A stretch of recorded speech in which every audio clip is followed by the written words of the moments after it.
నమస్తే. నేను మీ కుమార్ సార్ మాట్లాడుతాను. మిత్రులారా, ఈ వీడియో ద్వారా దేశ ప్రజలందరినీ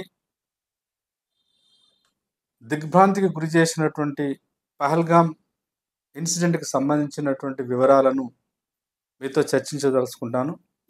మనందరికీ తెలుసు, ఏప్రిల్ 22, 2025 నాడు పహల్గామ్ అనేటువంటి ప్రాంతం, ఇంకా కొంచెం లోతుగా ఆలోచిస్తే జమ్మూ కాశ్మీర్ రాష్ట్రంలోని అనంతగామ్ అనేటువంటి డిస్ట్రిక్ట్, బైస్నారా వ్యాలీ అంటే ఆ నదీ లోహ ప్రాంతం, అక్కడ ఈ పహల్గామ్ ప్రాంతంలో పర్యాటకులను, దేశవ్యాప్తంగా వివిధ రాష్ట్రాలకు సంబంధించినటువంటి పర్యాటకులను అక్కడ ఏప్రిల్ 22వ తారీఖు నాడు చాలా అత్యంత కిరాతకంగా హత్య చేసినటువంటి, కాల్చి చంపినటువంటి సంఘటన మనందరికీ తెలుసు. ఇవాళ అది ఆ యొక్క దుశ్చర్యకు పాల్పడిన వాళ్ళు ఎవరు అనేది కూడా ఆ యొక్క సంస్థనే బహిర్గతంగా ప్రకటించడం జరిగింది. ఆ తీవ్రవాద సంస్థ ఒకప్పుడు లష్కరే తోయిబా అనేటువంటి తీవ్రవాద సంస్థకు అనుబంధంగా ఒక ఆఫ్షూట్ ఆర్గనైజేషన్గా వచ్చినటువంటిదే వాళ్ళు ది రెసిస్టెన్స్ ఫ్రంట్ అని, టిఆర్ఎఫ్ అనేటువంటి ఒక అనుబంధ సంస్థ, లష్కరే తోయిబాకు అనుబంధంగా ఉన్న సంస్థ వాళ్ళు ఈ యొక్క దుర్గతానికి పాల్పడ్డామని చెప్పేసి బహిరంగంగా ప్రకటించడం జరిగింది. సరే, ది రెసిస్టెంట్ ఫ్రంట్ అనేది కూడా ఒక అనుబంధ సంఘంగా లష్కరే తోయిబా సంస్థకు ఎందుకు వచ్చింది అని అంటే కూడా వాళ్ళు చాలా బాహాటంగా బాహ్య ప్రపంచానికి చెప్పింది ఏంటంటే, గతంలో కేంద్ర ప్రభుత్వము జమ్మూ కాశ్మీర్ రాష్ట్రానికి ఉన్నటువంటి 270 అనేటువంటి అధికరణను, 370 అధికరణను, ఆర్టికల్ను రద్దు చేసి జమ్మూ కాశ్మీర్ను రెండింటిని విడగొట్టి అక్కడ ఒక రకమైనటువంటి ఆ రెండు ప్రాంతాల మధ్య ఒక విభజన రేఖ తీసుకొచ్చినారని చెప్పేసి, కొన్ని ప్రాంతాలను తర్వాత కేంద్ర ప్రాంతాలుగా మార్చారని చెప్పేసి, ప్రధానంగా కాశ్మీర్ ప్రాంతం అంతా కూడా పాకిస్తాన్లో భాగమే అని చెప్పేసి నమ్మేటువంటి ఒక పాకిస్తాన్ ప్రేరేపిత ఉగ్రవాద సంస్థ యొక్క ఈ పని, లష్కర్ ఎ తోయిబా అనేటువంటిది ప్రపంచవ్యాప్తంగా, ముఖ్యంగా భారతదేశంలో శాంతి భద్రతలను నిరంతరం విఘాతం కలిగిస్తూ ఎన్నటికైనా కాశ్మీర్ ప్రాంతాన్ని పాకిస్తాన్లో భాగంగా చూడాలని కలలు కంటున్నట్టు ఒక తీవ్రవాద సంస్థ. కేంద్ర ప్రభుత్వము గతంలో 2019లో 370 ఆర్టికల్ను రద్దు చేసి అన్ని రాష్ట్రాలతో సమానంగా జమ్మూ కాశ్మీర్ కూడా భారతదేశంలో భాగమే, ఇతర రాష్ట్రాలకు ఉండేటువంటి చట్టపరమైన హక్కులు ఎలా అయితే ఉంటాయో జమ్మూ కాశ్మీర్ కూడా అలాగే వర్తిస్తాయని ఆ ప్రత్యేకమైన చట్టాన్ని రద్దు చేయడం ద్వారా చెప్పడం జరిగింది. దాన్ని నిరసిస్తూ వచ్చినటువంటిదే ది రెసిస్టెన్స్ ఫ్రంట్ అనేటువంటి ఆర్గనైజేషన్. ఈ రెసిస్టెంట్ ఫ్రంట్ ఆర్గనైజేషన్కి సంబంధించినటువంటి ముష్కరులు, తీవ్రవాదులు భారతదేశానికి సంబంధించిన ఇతర ప్రాంతాల నుంచి పర్యాటకులుగా వెళ్ళినటువంటి వాళ్ళని అక్కడ ఈ పహల్గామ్ అనే ప్రాంతంలో అత్యంత క్రూరంగా, అత్యంత అమానవీయంగా, అత్యంత జుగుప్సాకరంగా చంపేయడం జరిగింది. కాల్పులు జరిపి చంపేయడం జరిగింది. దాదాపు 28 మంది అమాయక ప్రజల యొక్క ప్రాణాలను బలిగొన్నారు. సరే, ఇవాళ ఇది చాలా అందరం ఖండించవలసింది, అందరం బాధపడవలసింది. ఆ కుటుంబాలకు ఎంత సానుభూతి ప్రకటించినా కూడా మనం తిరిగి వాళ్ళ కుటుంబ సభ్యులను అందించలేని ఒక నిస్సహాయ స్థితిలోకి పౌర సమాజం, భారత సమాజం, పాలకులతో సహా మనం ఒక రకంగా నిస్సహాయ స్థితిలోకి నెట్టేయబడ్డాం. కానీ ఈ సందర్భంగా కొన్ని వాస్తవాలు కూడా మాట్లాడుకోవాల్సిన అవసరం ఉందేమో. తప్పకుండా ఈ తీవ్రవాద భావజాలంతో పనిచేస్తున్నటువంటి, అది లష్కర్ ఎ తోయిబా కావచ్చు, లేదంటే ఇట్లాంటి ఫ్రంటల్ ఆర్గనైజేషన్స్ ఏవైతే ద రెసిస్టెన్స్ ఫ్రంట్ లాంటివి కావచ్చు, లేదా పాకిస్తాన్ యొక్క మిలిటరీ సహకారంతో, పాకిస్తాన్ యొక్క ఆర్మీ సహకారంతో పుట్టగొడుగుల్లాగా పెరిగొస్తున్నటువంటి వివిధ ఈ తీవ్రవాద సంస్థలను తప్పకుండా తుదముట్టించవలసిందే. దానికోసం దేశం ఒకటై నినాదించవలసిందే. దానికోసం ప్రభుత్వాలు ఏ కార్యాచరణను పూనుకున్నా కూడా మనసా వాచ కర్మన భారతీయులుగా మనమంతా దానికి మద్దతు ప్రకటించవలసిందే.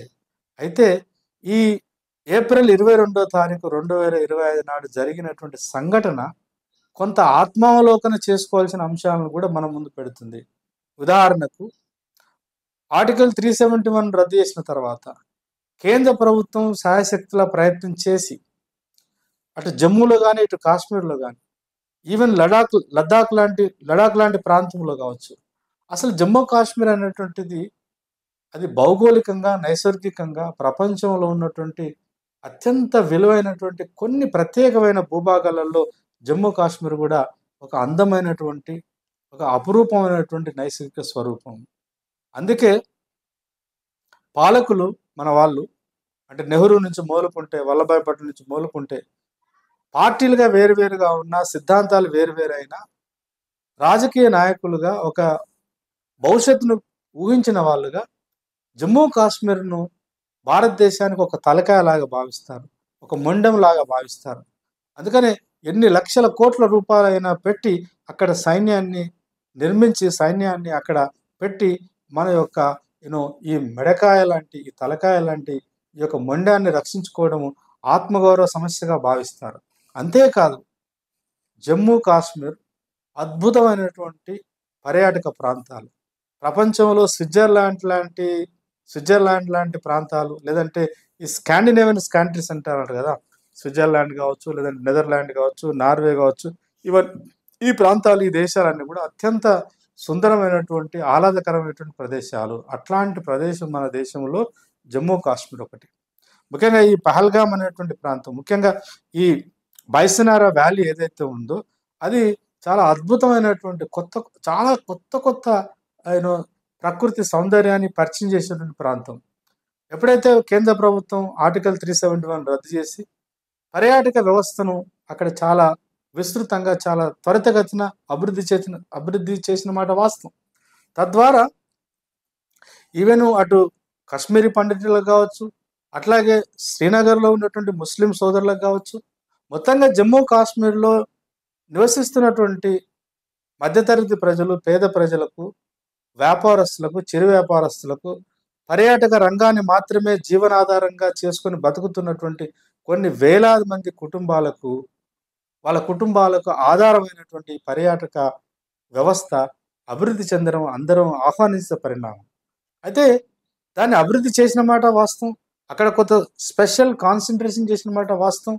ఇట్లాంటి ఒక అవుట్ఫిట్ తీవ్రవాద సంస్థల మీద నిఘా పెట్టిన మాట వాస్తవం. నిరంతరము బార్డర్ సెక్యూరిటీ ఫోర్స్ని టైట్ చేసిన మాట వాస్తవం. ఆ రకంగా జమ్మూ కాశ్మీర్ ప్రజలకే కాకుండా దేశంలో ఉన్నటువంటి ఇతర పర్యాటక ప్రాంతాలకు పోయేటువంటి భారతీయులకు, అట్లాగే ఫారినర్స్ కూడా ఒక రకమైనటువంటి భద్రతను కూడా కల్పిస్తున్నామనే భరోసాను కూడా పదే పదే అమిత్ షా లాంటి వాళ్ళు, తర్వాత ప్రధానమంత్రి లాంటి వాళ్ళు ప్రకటించడం ద్వారా ప్రజలు ఒక విశ్వాసానికి వచ్చి, ఒక నమ్మకంతో వచ్చి, చాలా నమ్మకంతో శ్రీనగర్ను, జమ్మూను, ఇట్లాంటి పహల్గామ్ లాంటి ప్రాంతాలను సందర్శించడానికి చాలా పెద్ద ఎత్తున వాళ్ళు ప్రయాణం చేసిన మాట వాస్తవం. వాస్తవానికి పర్యాటక వ్యవస్థ ఎంత అభివృద్ధి చెందంటే ఒకప్పుడు వేల సంఖ్యలో ఉండేటువంటి పర్యాటకులు ఈ 2019, 2020, 2021, 2023 ప్రాంతంలో లక్షల్లోకి పెరిగింది.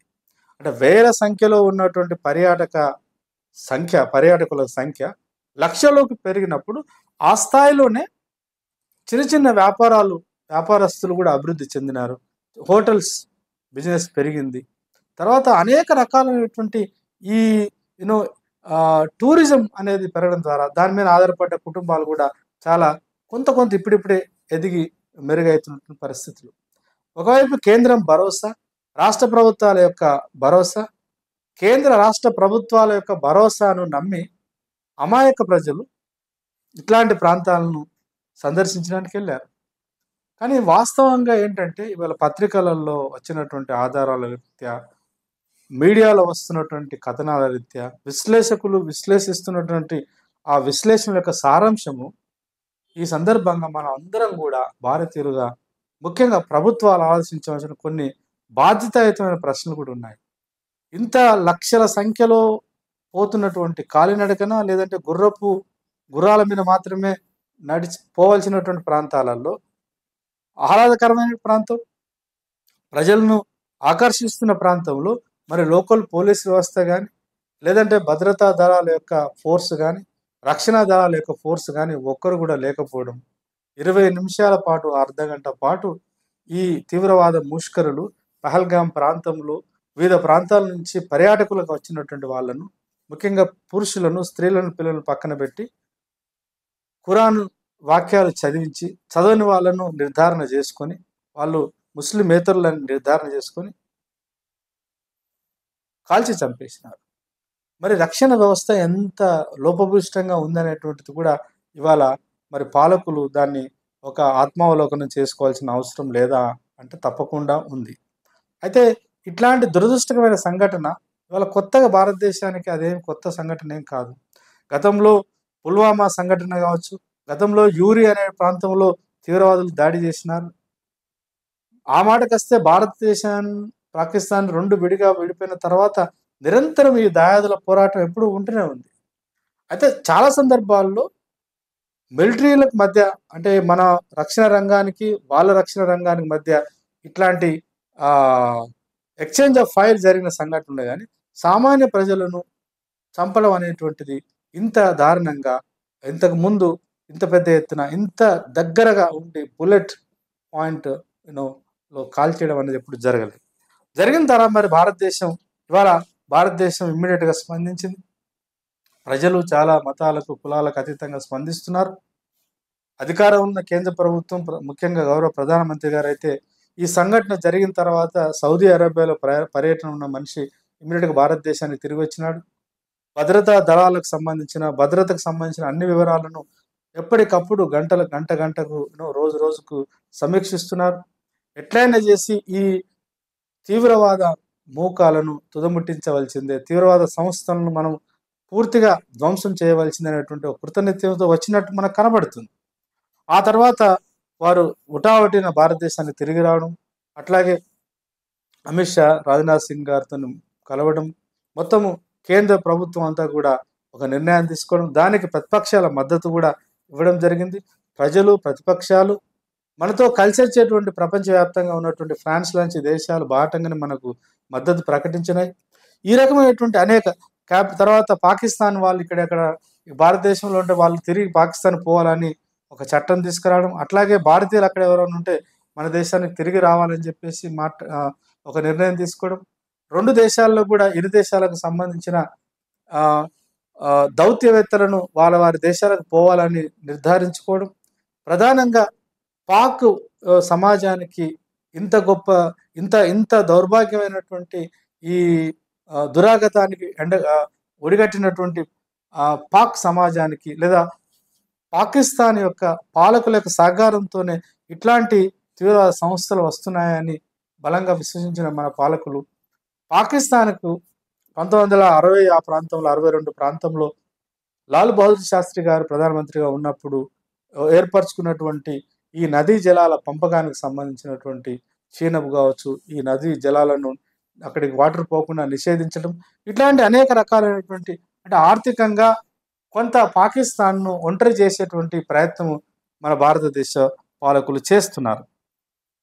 అట్లాగే త్రివిధ దళాల యొక్క సమూహాలను యుద్ధ కసరత్తుకు ప్రేరేపించడం కూడా జరుగుతుంది. అట్లాగే త్రివిధ దళాలకు సంబంధించినటువంటి ప్రతినిధులతో నిరంతరం చర్చలు చేయడం జరుగుతుంది. దాంతోపాటు ఈ విదేశీ శాఖ కూడా చాలా విస్తృతంగా వాస్తవ పరిస్థితులను అంచనా కట్టేటువంటి ప్రయత్నం చేస్తుంది. ఇమీడియట్గా భారతదేశంలో నుంచి మన విదేశీ మంత్రులు, తర్వాత కార్యదర్శులు అమెరికా లాంటి దేశంలోకి వెళ్ళడం కావచ్చు, రష్యా దగ్గరికి వెళ్ళడం కావచ్చు, మద్దతు కూడగట్టడానికి ప్రయత్నం చేస్తున్నారు. ఈసారి భారత ప్రధాని గారు చాలా బాహాటంగానే ఎట్టి పరిస్థితుల్లో సామాన్య భారతీయుల యొక్క ప్రాణాలను తీసుకున్నటువంటి తీవ్రవాద సంస్థలను ఉపేక్షించేది లేదు. ఆ తీవ్రవాద సంస్థలను ప్రేరేపించిన, వాటికి ప్రత్యక్షంగా పరోక్షంగా సహకరించినటువంటి వ్యక్తులను, ప్రభుత్వాలను కూడా వదిలిపెట్టే సవాలే లేదని చెప్పేసి చాలా గట్టిగా ఒక బాహటంగానే చెప్పడం జరిగింది. కానీ వాస్తవ పరిస్థితులు మరి నిజంగానే రేపు పాకిస్తాన్కు ఇండియాకు యుద్ధం జరిగే అవకాశం ఉందా? ఆ యుద్ధం జరిగితే కేవలము ఆక్రమిత కాశ్మీర్ ప్రాంతంలో స్థావరాలు ఏర్పరచుకొని నిరంతరం భారతదేశంలోకి ఇన్ఫ్లిక్ట్ అవుతున్నటువంటి ఈ తీవ్రవాద మూకల మీదనే దాడి జరుగుతుందా? తీవ్రవాద సంస్థల యొక్క స్థావరాల మీదనే సర్జికల్ స్ట్రైక్ చేస్తారా? లేదంటే పాకిస్తాన్ యొక్క మిలిటరీ వ్యవస్థ మీద ప్రత్యక్షంగా యుద్ధం ప్రకటిస్తారా?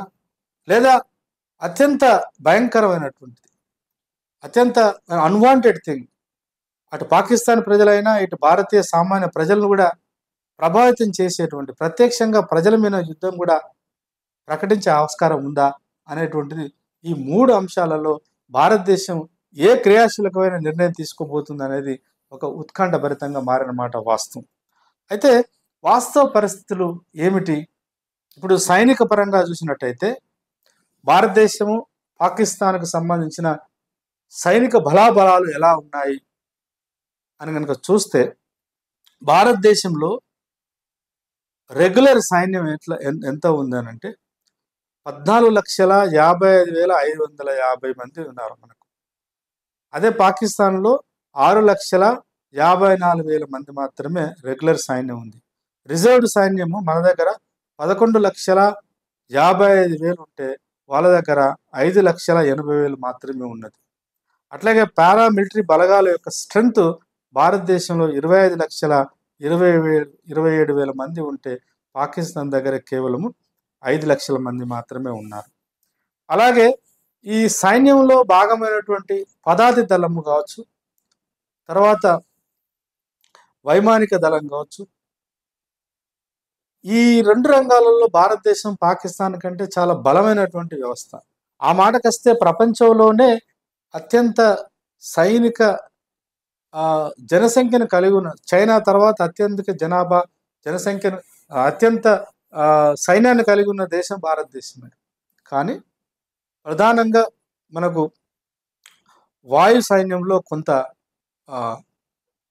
ఇబ్బందులు ఉన్నమాట వాస్తవం అని చెప్పేసి కూడా కొంతమంది విశ్లేషకులు మాట్లాడుతున్నారు. ఇప్పుడు ఒకవేళ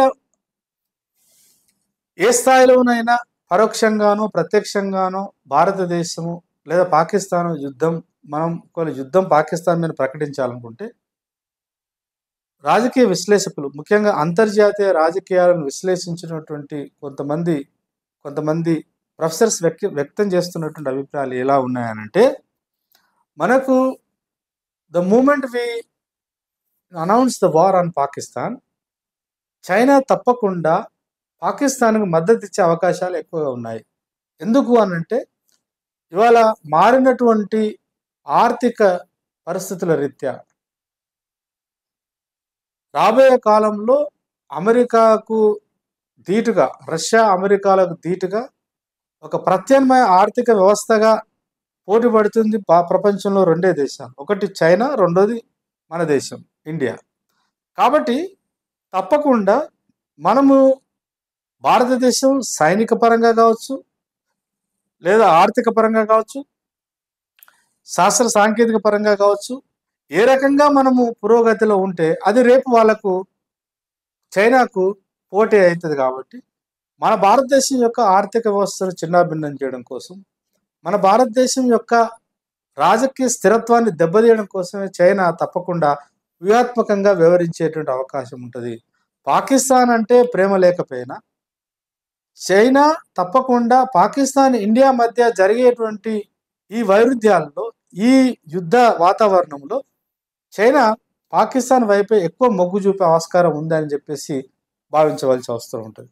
ఎందుకంటే గతంలో కూడా పాకిస్తాన్కు ఇండియాకు ఎప్పుడు వైరం జరిగినా కూడా పరోక్షంగానైనా చైనా పాకిస్తాన్ వైపే నిలబడ్డది. అంతేకాకుండా ఈ మధ్య కాలంలో గత 10 సంవత్సరాల వాణిజ్య లెక్కలు తీస్తే, ముఖ్యంగా సైనిక వ్యవస్థకు కావాల్సినటువంటి మందుగుండు సామాగ్రితో మొదలుకుంటే, యుద్ధ విమానాలతో మొదలుకుంటే, అత్యంత ఆధునికమైనటువంటి అనేక రకాల యుద్ధాలకు సంబంధించిన యుద్ధంలో వాడేటువంటి ఆయుధాల యొక్క కొనుగోలు తీసుకుంటే అత్యంత ఎక్కువ స్థాయిలో ఎక్కువ పర్సెంటేజ్ చైనా నుంచే పాకిస్తాన్ కొనుగోలు చేసింది. కాబట్టి తప్పకుండా చైనా పాకిస్తాన్ వైపు ఉండేటువంటి ఆస్కారమే ఎక్కువగా ఉంది. కాబట్టి ఇట్లాంటి తరుణంలో మరి పాలకులు ముఖ్యంగా అందుకే బహుశా గౌరవ ప్రధాని తర్వాత కేంద్ర ప్రభుత్వం కొంత చాలా ఆచితూచి యూనో నిర్ణయాలను ప్రకటిస్తున్నట్టు కనబడుతుంది. సహజంగా రష్యా ప్రారంభ దశ నుంచి కూడా భారతదేశానికి ఒక మిత్ర దేశమే. ముఖ్యంగా దౌత్య వ్యవహారాల్లో ప్రధానంగా సైనిక మన భారతదేశం యొక్క సైనిక వ్యవస్థను ఆధునీకరించడానికి కావాల్సినటువంటి అనేక సహాయ సహకారాలను అందించింది రష్యానే. అయితే ఇవాళ ప్రాక్టికల్గా ఆలోచిస్తే రష్యా యుక్రెయిన్ యుద్ధము కొన్ని సంవత్సరాలుగా జరుగుతుంది.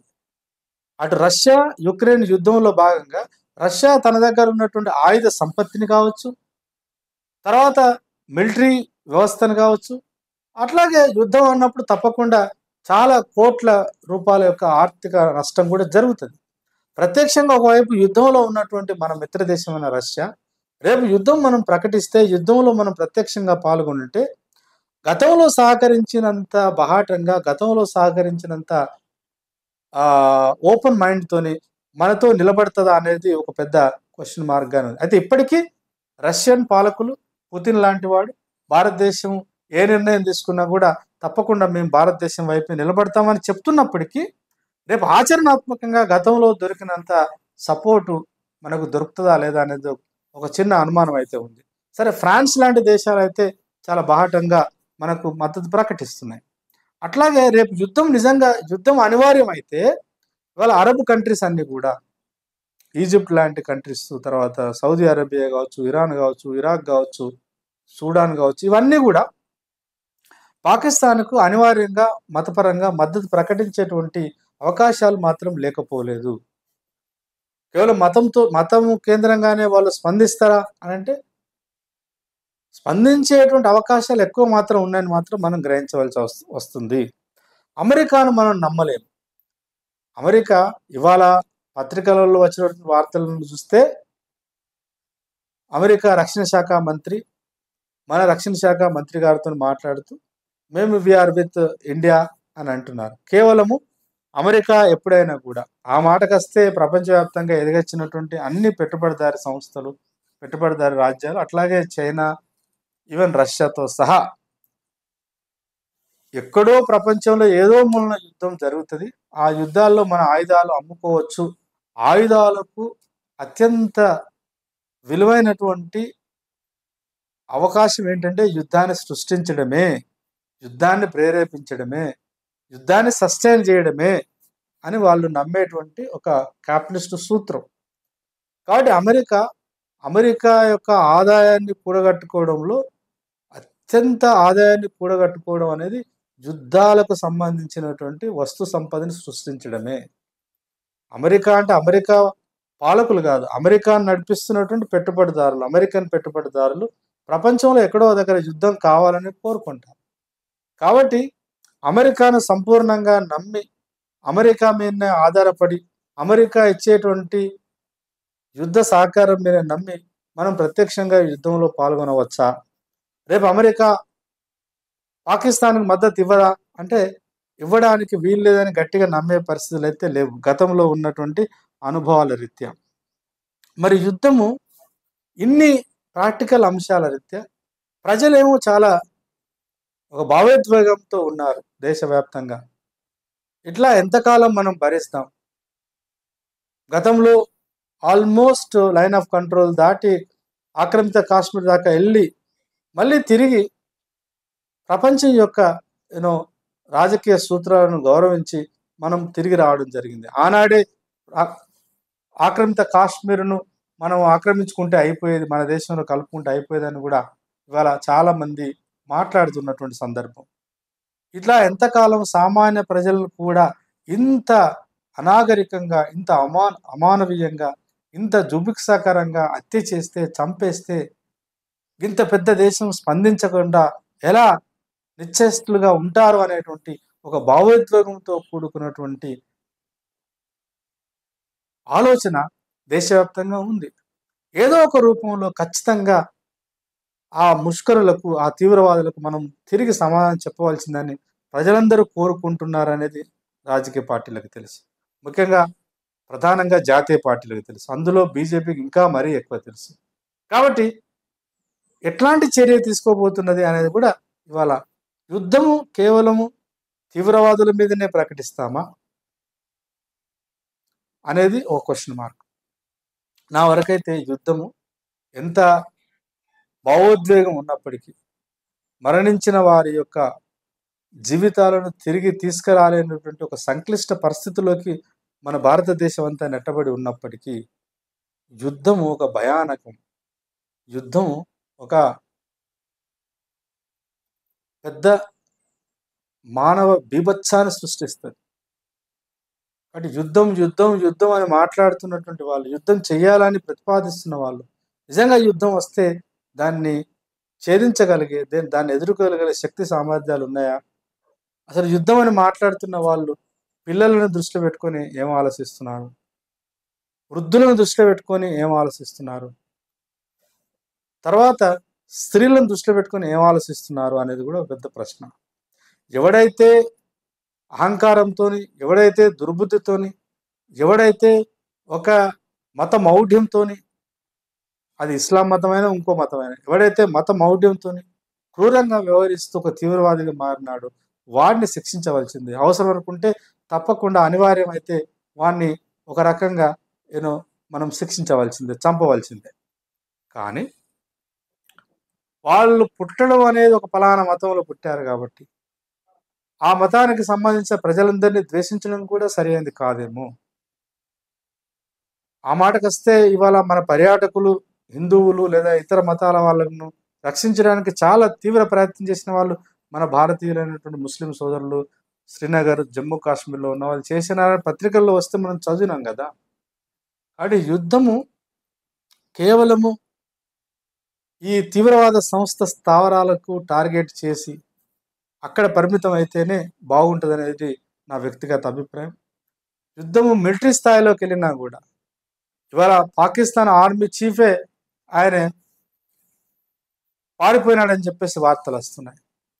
అట్లాగే పాకిస్తాన్లో కావచ్చు, భారతదేశంలో బార్డర్, ముఖ్యంగా పంజాబ్, ఇవాళ మనము హైదరాబాద్లో ఉండి మాట్లాడుకుంటున్నాం. పాకిస్తాన్కు భారతదేశానికి బార్డర్గా ఉన్నటువంటి పంజాబ్ లాంటి ప్రాంతాలు ఎంత భయోత్పాదానికి గురవుతున్నాయో మనకు తెలుసు.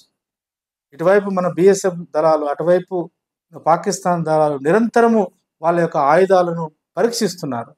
అట్లాంటి ఒక భయానకమైనటువంటి యుద్ధ వాతావరణాన్ని ప్రత్యక్షంగా అనుభవిస్తున్న ప్రజల కోణం నుంచి ఆలోచించినప్పుడు యుద్ధము అనివార్యమైతే తీవ్రవాద సంస్థలు ఉంటున్నటువంటి ప్రాంతాల మీద టార్గెట్ చేయడమే సరైనది తప్ప ఈ యొక్క ఇన్సిడెంట్ను దృష్టిలో పెట్టుకొని దీన్ని ప్రతీకారంగా మొత్తం పాక్ దేశం మీద ప్రకటించడము, పాక్ ప్రజలను మనము వాళ్ళు చేయని నేరానికి వాళ్ళని కూడా ఇబ్బంది పెట్టడం సరైనది కాదేమో అని చెప్పేసి భావిస్తున్నాం. తప్పకుండా పాకిస్తాన్లో ఉన్నటువంటి చాలామంది మెజారిటీ ప్రజలు నిజంగానే తీవ్రవాదాన్ని సపోర్ట్ చేస్తున్నారా? అక్కడ కూడా తీవ్రవాదాన్ని నిరసించేటువంటి ప్రజలు లేరా? మనలాగా ఆలోచించే ప్రజలు లేకుండా ఒక దేశం మనుగడ కొనసాగిస్తుందా? ఇట్లాంటి విషయాలను కూడా మనం ఆలోచించవలసిన అవసరం ఉందేమో. ఇలా మాట్లాడినంత మాత్రాన ఇలా మాట్లాడే వాళ్ళందరూ దేశభక్తులు కాదని, ఇలా మాట్లాడే వాళ్ళందరూ ఈ యొక్క దేశంలో ఉన్నటువంటి ప్రజల పట్ల గౌరవంతో, ప్రేమతో లేరు అని అనడానికి కూడా లేదు. అందుకే బహుశా కేంద్ర ప్రభుత్వము ఎంతో భావోద్వేగాన్ని, ఎంతో దుఃఖాన్ని ఇట్లా దాన్ని భరిస్తూ కూడా ఎంతో చాలా ఆలోచించవలసిన పరిస్థితి ఉంది. అట్లా అనుకుంటే మన భారతదేశం ఇవాళ పాకిస్తాన్ వాళ్ళు మన భారతదేశంలో చాలామంది ఉన్నారు. వాళ్ళని స్వేచ్ఛగా ఇక్కడి నుంచి తిరిగి వాళ్ళ దేశానికి పొమ్మని చెప్తున్నారు. అట్లాగే మన ప్రజలను కూడా రక్షించుకోవడానికి ప్రయత్నం చేస్తున్నాం. ఇవాళ ప్రపంచం కూడా ఆలోచించవలసినటువంటి, ఇప్పుడు ట్రంప్ లాంటి వాడు లేదంటే పుతిన్ లాంటి వాళ్ళు చాలామంది ఏమంటున్నారు, ప్రపంచంలో తీవ్రవాదం ఎక్కడ ఏ రూపంలో ఉన్నా కూడా దాన్ని తుదముట్టిస్తామని అంటున్నారు. మరి తుదముట్టిస్తామని అన్నటువంటి దాంట్లో చైనా కూడా ఉంది. మరి బట్ చైనా ఇవాళ మళ్ళీ పాకిస్తాన్ వైపే మొగ్గు చూపుతుంది. కాబట్టి ఇట్లాంటి ఒక వాస్తవిక పరిస్థితులను, రాజకీయ దౌత్యపరమైన యుద్ధం ద్వారా వచ్చేటువంటి లాభ నష్టాలను కొంత అనుభవంతో, కొంత విచక్షణతోని ఆలోచించి తప్పకుండా ఈ యొక్క సంఘటనను దృష్టిలో పెట్టుకొని మాత్రము ప్రభుత్వం స్పందించవలసిందే. రాహుల్ గాంధీ కూడా నిన్న కూడా మళ్ళీ ప్రకటించినాడు. ఏమంటున్నాడు? అతి త్వరలోనే తొందరలోనే దాని మీద ఒక నిర్ణయం తీసుకోవాలి. ప్రజల భావాలు అలా ఉన్నాయి. ప్రభుత్వానికి, ప్రధానికి నేను విజ్ఞప్తి చేస్తున్నా అంటున్నాడు. కానీ వాస్తవానికి రాజకీయ నాయకులు ఆలోచించవలసింది ఏంటంటే, ఒకవైపు తీవ్రవాద సంస్థలు, తీవ్రవాద దాడులను తిప్పికొట్టడంలో అందరం కలిసి ఉండడం ఎంత అవసరమో, అసలు ఆ తీవ్రవాద సంస్థలు అక్కడ పెరిగి, అక్కడ ఎదిగి మరి భారతదేశంలోకి ఎలా రాగలుగుతున్నాయి? భారతదేశ వ్యవస్థలో కూడా లోపాలు ఉన్నాయి కదా! సైన్య వ్యవస్థలో లోపాలు ఉండవచ్చు కదా! పౌర సమాజం కూడా వాళ్ళని ఇక్కడికి రానిచ్చేటువంటి అవకాశం వస్తుందనంటే, మరి అంతర్గతంగా భారతదేశం యొక్క దౌత్య విధానంలో, భారతదేశం పట్ల, భారతదేశంలో ఉండే ప్రజలకు ఉండవలసినటువంటి నమ్మకము, ఉండవలసినటువంటి దేశభక్తి విషయంలో కూడా ఏమైనా లోపాలు ఉన్నాయా?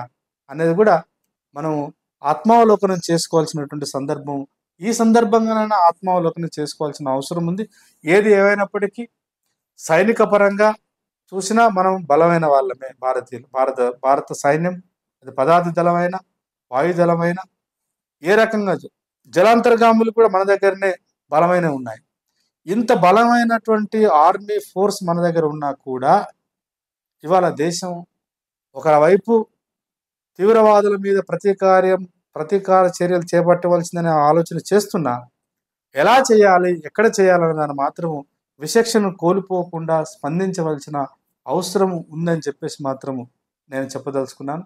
ఇవాళ రాజకీయ పార్టీలు, రాజకీయాలకు అతీతంగా, తర్వాత బుద్ధిజీవులు వాళ్ళ ఆలోచనలు, వీళ్ళ రాజకీయ సిద్ధాంతాలకు అతీతంగా ఏకమై భారతదేశం యొక్క సార్వభౌమాధికారాన్ని కాపాడుకోవడం కోసం ఒక్కతాటి మీదకి రావడం ఎంత అవసరమో, వచ్చే క్రమంలో దీని ద్వారా వచ్చేటువంటి రాజకీయ ఫలితాలు మాత్రమే దృష్టిలో పెట్టుకొని ఆలోచించకుండా చర్యలు ఉండే విధంగా పౌర సమాజం ఒక నిరంతరం ఒక జాగ్రత్తతో చూడవలసిన అవసరం ఉంది. ఎందుకంటే ఒకవైపు అక్కడ జరిగిన సంఘటన మీద తీవ్రంగా స్పందించి చాలా ఇమ్మీడియట్గా అనేక రకాల రక్షణ చర్యలు తీసుకున్న ప్రధానమంత్రి మళ్ళీ బీహార్లో వెళ్ళి అక్కడ ఒక రాజకీయ ప్రకటన చేయడం కూడా జరిగింది.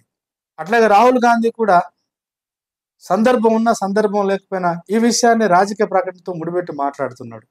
కాబట్టి వాళ్ళ రాజకీయ ప్రయోజనాల దృష్ట్యా దీన్ని రాజకీయ అంశంగా చూడకుండా ఒక బహుళార్థక సమస్యగా చూసి దీనికి ముగింపు పలకడము కూడా ఒక హేతుబద్ధంగా పలికేటువంటి ఒక దౌత్యపరమైన ఆలోచన చేయడానికి కావలసినటువంటి అన్ని రకాల మేధోపరమైన నైతిక స్థైర్యాన్ని మన సైన్యానికి ఇస్తూనే మేధోపరమైన ఆలోచన చేస్తూ జాగ్రత్తతోనే దేశం ఉండవలసిన అవసరం ఉంది.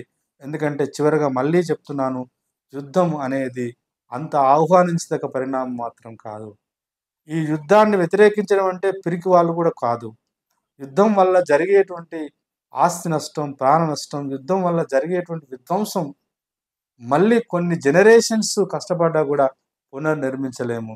ప్రధానంగా స్త్రీలు, పిల్లలు, వృద్ధులు ఘోరాతి ఘోరంగా నష్టపోతారు, కష్టాల పాలవుతారు. కాబట్టి యుద్ధం రెండు సమఉజ్జుల మధ్య యుద్ధం జరగాలి తప్ప సామాన్య మానవుల పట్ల యుద్ధం అనేది అనివార్యత కాదు అని చెప్పేసి మాత్రం చెప్తూ సెలవు తీసుకుంటాను. Thank you.